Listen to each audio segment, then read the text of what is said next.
There wasn't much, a handful of money for money at that time. Nothing was of value came.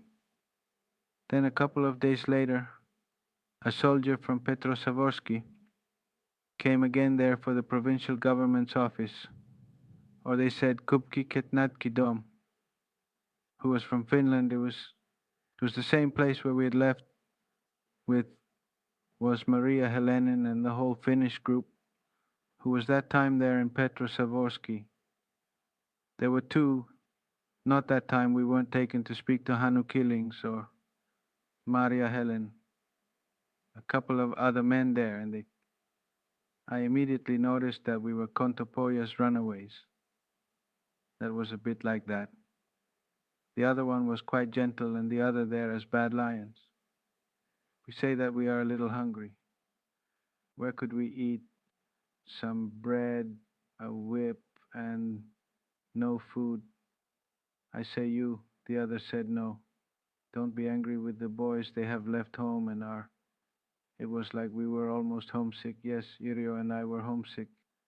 Another man wrote us a note to go there and to that restaurant in the town where we can get food from there.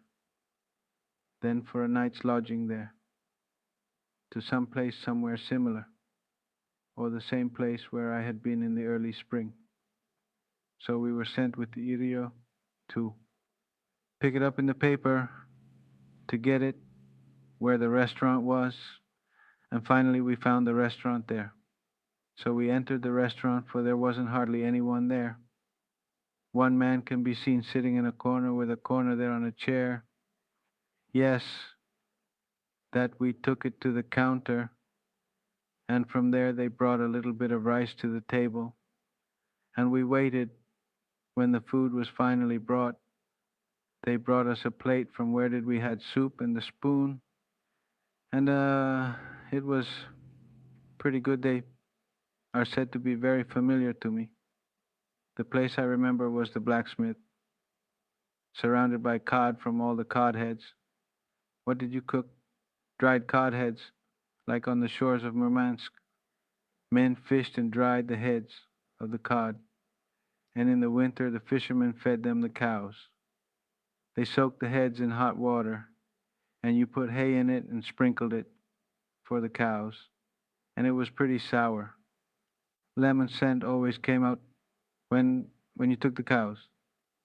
I knew the smell. I used to live there in the old yard, so I always had to make that broth, and the person had to share the boiled water from the head of cod.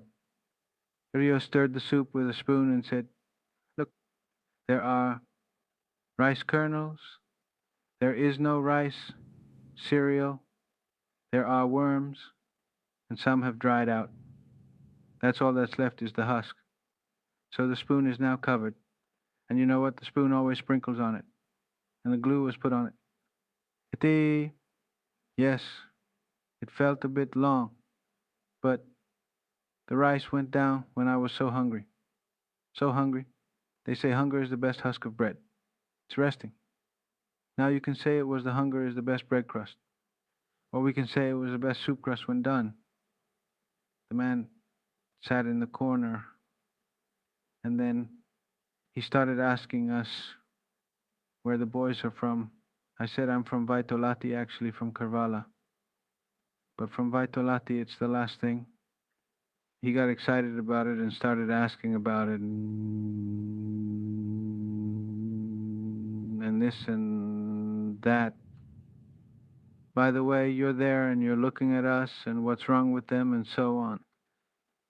Yrjo whispered to ask, how far is the border from there?